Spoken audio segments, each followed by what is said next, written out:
All the content on this channel is only for educational purpose. I am not a SEBI registered investment advisor.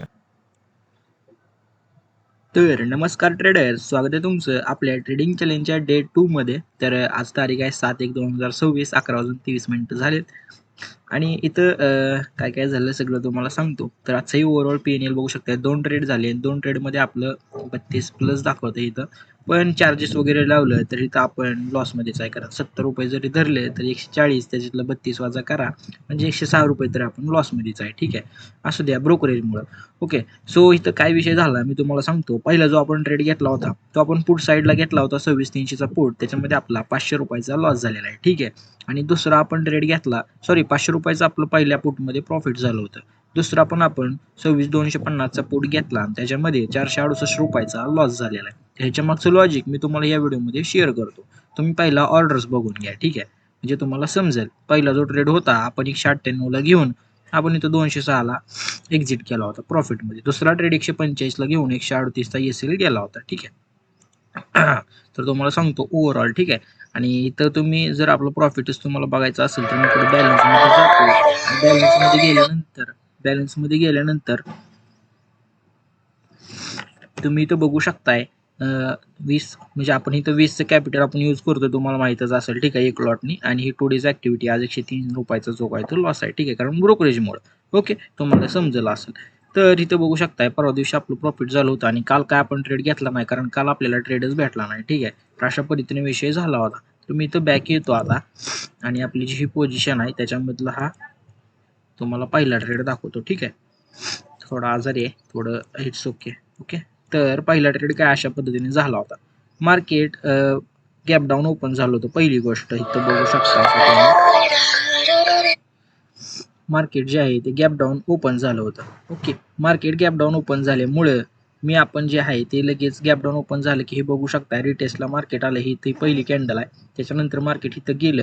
ही जी आपला resistance level होता इथून market खाली येण्याचे chances होते. ठीक आहे, सो मी इथं जे आहे ते ट्रेडला प्लॅन केलं, म्हणजे प्लॅन केला पण बरोबर एंट्री तिथं झाली नाही. आपली एंट्री खूप वरी झाली, म्हणजे इथं एंट्री झाली बरोबर. इथं रिटेस्टला आलं, मार्केटने रिटेस्ट दिला, त्याच्यानंतर मार्केट तो पुल बॅक घेतला. तेव्हा ह्या टाईमला मी इथं जे आहे ती एंट्री घेतली, बघू शकता इथं बरोबर. त्याच्यानंतर तिथून मार्केट खाली आपलं गेलं. त्याच्यानंतर जितकं खाली गेलं तिथून परत वर आल्यानंतर हा जो आपला आहे तो SL ठेवला आणि हा SL ठेवल्यानंतर म्हणजे पहिला तर SL आपला हाच होता. ठीक आहे, कारण इथून मार्केट वर जाणार होतं, याच्या खाली काही जात नाही, गेलं तर लई खाली जातं हे आपल्याला माहिती होतं. ठीक आहे, त्यामुळे आपला SL होता, खूप मोठा SL झाला. It's okay.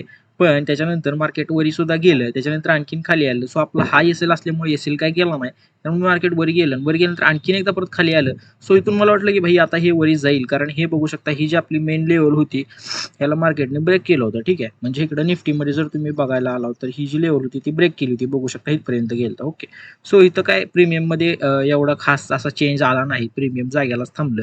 आणि इथं जे आहे ते मी लगेच खाली आल्यानंतर जे आहे ते कॉस्ट टू कॉस्टला इथं एक्झिट करून 206ला एक्झिट केलं आणि इथं आपला 500 रुपयाचा बरोबर प्रॉफिट झाला. इथंच मी एक्झिट करायला तो पण मोबाईलमध्ये ग्लिच आला, एक्झिटच झालं नाही टायमाला. त्याच्यानंतर ते ॲप्लिकेशन क्लिअर करून परत ओपन केलं, तोपर्यंत मार्केट इथं आलं होतं. सो इथंच क्लोज केला. इट्स ओके, 500 रुपयाचं प्रॉफिट. त्याच्यानंतर दुसरा ट्रेड जो होतो आता फोमोमध्ये आपण घेतला, कारण इकडे 500 झाले म्हणून आपल्याला ओव्हरऑल एक्झिट आपल्याला 1000मध्ये करायचं होतं. त्यामुळं 1000 रुपयाचं प्रॉफिट होण्यासाठी आपण इकडं दुसरा ट्रेड घेतला. पण दुसऱ्या ट्रेडमध्ये आपलं जे पहिलं प्रॉफिट आलं होतं ते सुद्धा निघून गेलं. त्याच्या मागचं लॉजिक मी तुम्हाला सांगतो. ठीक आहे, हा आपला ट्रेड होता, बघू शकताय. हा आपण दुसरा ट्रेड घेतला.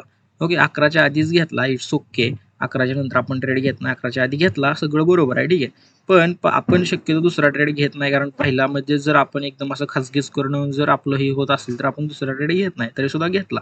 ओके, सो दुसरा ट्रेड तुम्ही इथं बघू शकताय आपण पुट साईडला घेतला होता. ओके, एक मिनिट. दुसरा ट्रेड पुट साईडला घेतला होता. तर का घेतला होता मी तुम्हाला सांगतो, त्याच्या मागचं लॉजिक. हे मार्केट बघू शकता अशा पद्धतीने वर गेलं तर सकाळी. ओके, रेजिस्टन्सला टेकलं, महागारी आलं. हा जो आपला मेन रेजिस्टन्स होता ह्या रेजिस्टन्सला टेकून मला वाटलं पुल बॅक देईल मार्केट, त्यामुळे मी इथं बरोबर ट्रेड प्लॅन केला होता. आणि हे बघू शकता बरोबर ट्रेड प्लॅन केल्यानंतर थोडं मार्केट खाली सुद्धा आलं होतं, थोडं खाली आलं 1-5-6 पॉईंटनी. आणि इथं आल्यानंतर इथं म्हणजे मला वाटलं की भाई आता इथून आता देईल, मग पुल बॅक झालाय चांगला म्हणल्यावर सेटअप होऊन जाईल, मार्केटवर इथपर्यंत येईल. सो आपलं हे टार्गेट होतं आणि खाला हा आपला लॉस होतो, म्हणजे स्टॉप लॉस होता 6 पॉईंटचा. ठीक आहे, सर हा स्टॉप लॉस होता आणि हे स्टॉप लॉस जे आहे ते मार्केटने परत त्याच्यानंतर इथपर्यंत गेलं आणि त्याच्यानंतर मार्केटने पुल बॅक दिला डेंजर व CE साईड.